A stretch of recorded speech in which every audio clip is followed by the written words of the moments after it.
your blessings on me. Praise the Lord. Shalom Bapak Ibu dan saudara-saudara yang saya kasihi di dalam nama Tuhan. Topik kita kali ini berbeda dengan topik-topik sebelumnya. Kalau sebelumnya kita fokus membahas bukti-bukti Alkitab adalah firman Allah, tetapi berhubung karena momen ini momen Natal, maka saya membawakan satu tema khusus berkaitan dengan Natal, yaitu persembahan terbaik untuk Tuhan Yesus, seperti begitu. Terambil dari 2 Matius pasal 2 ayat 1 sampai ayat yang ke-12. Nah, Bapak Ibu, sebelum saya melanjutkan pembahasan ini, saya mau tanyakan sesuatu kepada kita. Apa persembahan terbaik yang akan Bapak Ibu atau saudara berikan kepada Yesus di momen Natal ini? Begitu. Apakah uang? Kalau misalnya uang adalah persembahan yang terbaik, bagaimana dengan persembahan janda miskin di dalam Lukas pasal 21 ayat 1 sampai ayat yang keempat, begitu ya. Di ayat ini dikatakan bahwa Yesus lebih tertarik dengan persembahan 2 peser yang dipersembahkan oleh janda miskin dibandingkan dengan persembahan-persembahan yang diberikan oleh orang-orang kaya, begitu. Jadi saya melihat bahwa ketertarikan Tuhan Yesus bukan pada nominalnya, bukan pada uangnya, begitu ya. Seperti saya bisa katakan bahwa uang itu bukan persembahan yang terbaik yang kita berikan kepada Tuhan. Kalau bukan uang, apa lagi? Apakah jiwa-jiwa yang kita bawa kepada Tuhan? Gitu. Bapak Ibu, saya percaya bahwa Tuhan merindukan supaya setiap orang datang kepada Tuhan. Tetapi yang menjadi pertanyaan, apakah itu persembahan yang terbaik juga untuk Tuhan? Kalau misalnya itu persembahan yang terbaik, bukankah kita ini hanya alat ya, seperti begitu?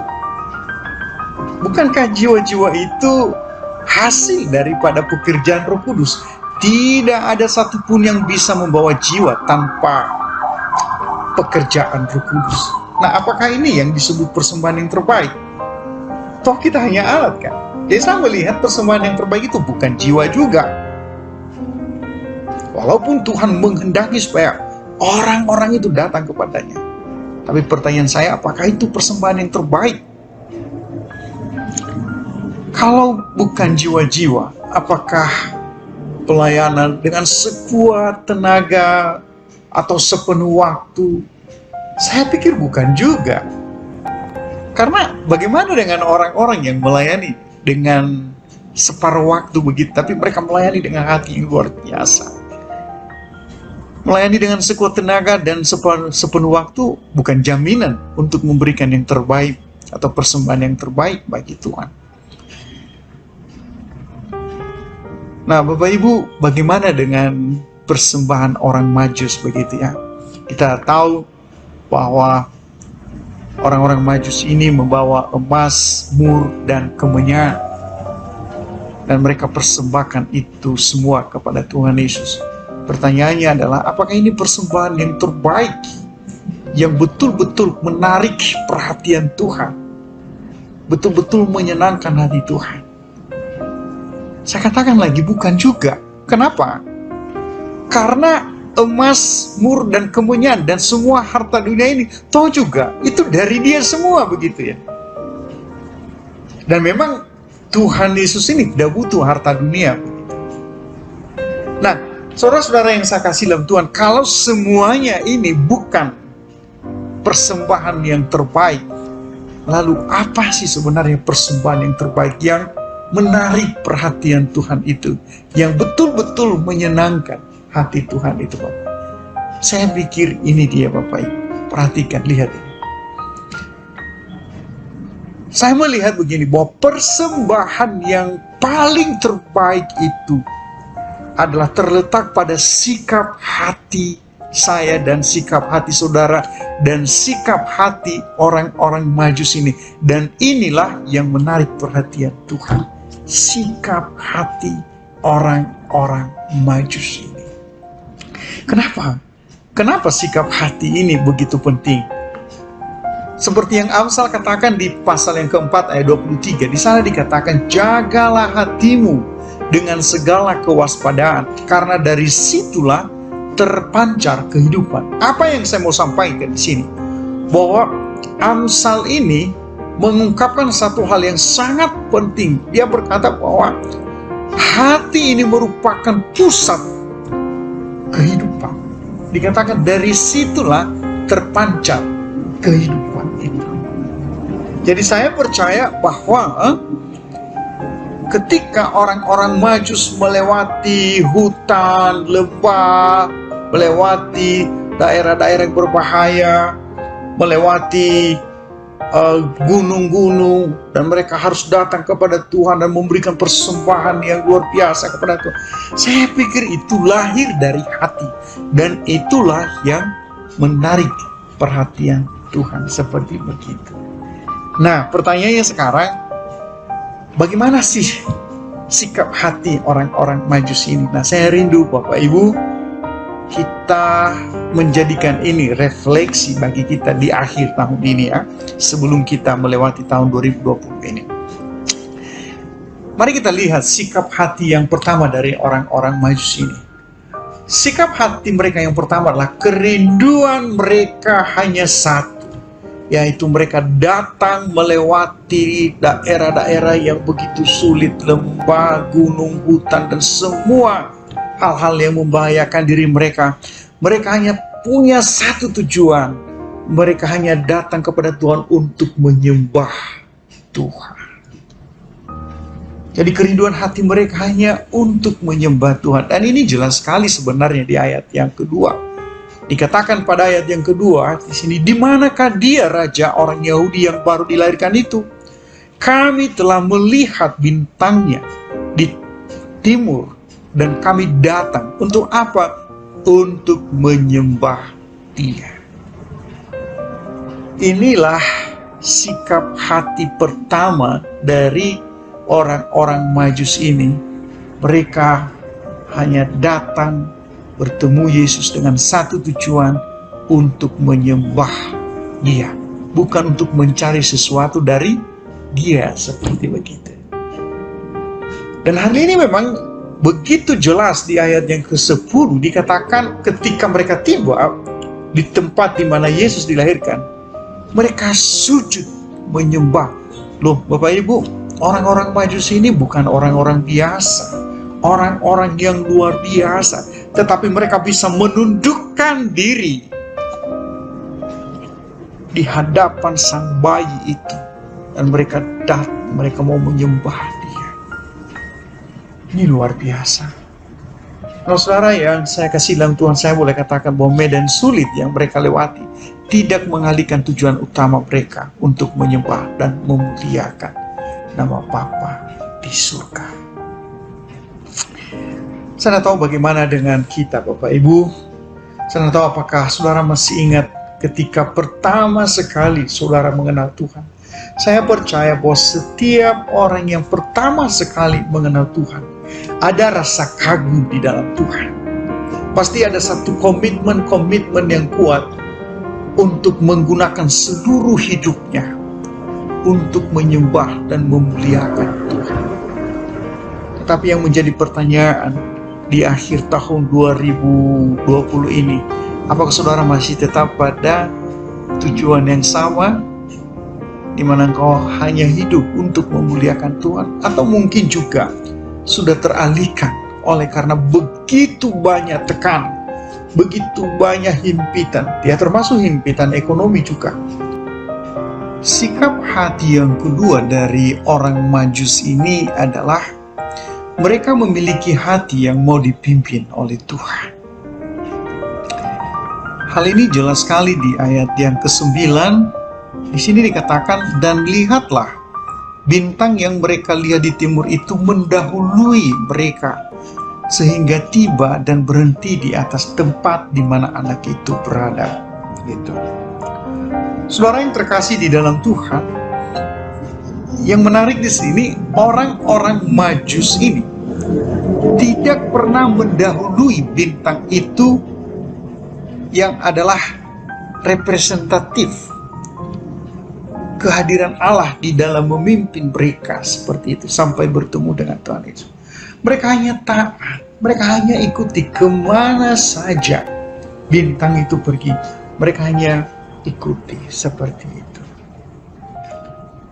Dan memang hasilnya kita lihat ketika mereka mengikuti pimpinan bintang itu, mereka sampai di tempat yang tepat di mana Yesus itu berada seperti itu. Jadi saya boleh katakan bahwa orang-orang Majus ini hanya bergantung pada pimpinan Tuhan. Ya.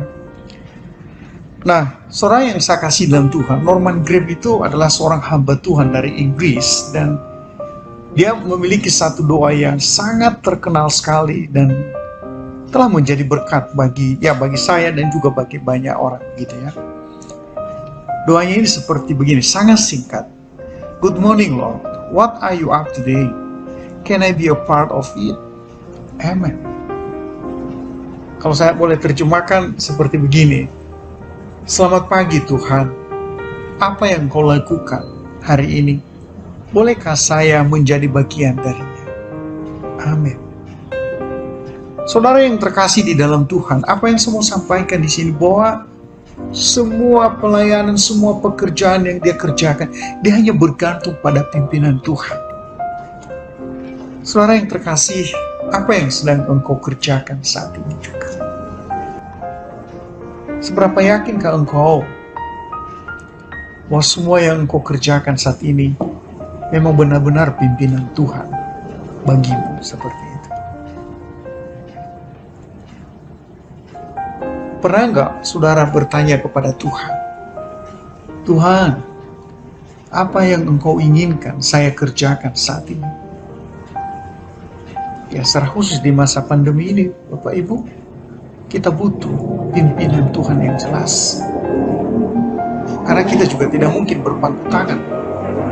Minta Tuhan, apa sih sebenarnya yang menjadi kehendaknya untuk kita kerjakan selama pandemi ini? Sikap hati yang ketiga dari orang-orang Majus ini adalah mereka ingin memberikan yang terbaik kepada Tuhan. Di ayat 11 dikatakan mereka pun membuka tempat harta bendanya dan mempersembahkan kepadanya itu emas, kemenyan, dan perak. Setelah mereka tiba, mereka membuka tempat harta bendanya, mempersembahkan kemenyan, emas, dan mur itu kepada sang bayi itu. Saya yakinlah semua kita tahu bahwa emas, kemenyan, dan mur itu bukan barang biasa begitu ya. Tetapi memiliki nilai yang luar biasa. Tetapi itu yang terbaik dari mereka. Mereka ingin memberikan yang terbaik bagi Tuhan seperti itu. Ada satu kisah seorang petani wanita di Afrika Barat. Saya akan bacakan aja sama kita. James Kenney menuturkan tentang seorang petani wanita di Afrika Barat yang diselamatkan secara luar biasa sekitar 50 tahun silam gitu. Wanita itu selalu ingin melakukan sesuatu bagi Yesus. Banyak orang membawa persembahan berupa jagung untuk sebuah kegiatan penginjilan yang dilakukan oleh misionaris. Tetapi wanita ini sangat miskin sehingga ia tidak punya apa-apa untuk diberikan. Tetapi ketika tiba waktunya, ia maju dan menaruh sekeping koin perak di altar. Ini koin yang bernilai sangat besar. Mengira wanita itu memperolehnya secara tidak jujur, sang misionaris ragu-ragu untuk menerimanya. Akan tetapi misionaris itu tidak mau memancing. terjadinya perdebatan. Dia tidak mengatakan apa-apa, tetapi sesudah kebaktian, barulah si misionaris itu menghampiri wanita itu dan menanyakan kepadanya tentang uang tersebut. Wanita itu berkata bahwa karena Tuhan Yesus telah membebaskannya dari perbudakan dosanya dan telah memberinya hidup yang kekal, ia ingin melayaninya dan membantu membuatnya Yesus dikenal oleh orang lain. Jadi Bapak Ibu, ia pergi ke perkebunan di dekat situ dan menjual dirinya sebagai budak seumur hidup di perkebunan itu seharga $1. Dan itulah pemberian yang diletakkannya itu di atas mimbar pada malam hari itu. Saudara, ini kisah yang sangat luar biasa sekali. Allah dia mau menjadikan dirinya sebagai budak supaya dia bisa mendukung pekerjaan Tuhan dan supaya semakin banyak orang yang mengenal Tuhan seperti begitu. Bukan pada jumlahnya, tetapi sikap hati itu yang ingin memberikan yang terbaik kepada Tuhan supaya Tuhan dikenal oleh banyak orang. Saudara yang terkasih di dalam nama Tuhan Yesus Kristus, maukah kita memberikan yang terbaik bagi Tuhan? Sebagai refleksi daripada renungan singkat ini, Bapak Ibu, apakah saudara masih berada pada fokus yang tepat? Masihkah semangat kita, masihkah fokus kita hanya satu? Kita rindu supaya kita bisa memuliakan dan menyembah Tuhan. Atau justru karena berbagai macam tantangan himpitan, akhirnya kita mulai berubah fokus. Hanya Tuhan yang tahu dan hanya saudara yang tahu. Yang kedua, yakinkah saudara bahwa saat ini engkau berada di dalam pimpinan Tuhan? Dan yang ketiga, maukah saudara memberikan yang terbaik dari hidupmu saat ini untuk Tuhan? Kiranya firman Tuhan ini boleh menolong kita untuk merefleksikan diri di akhir tahun ini.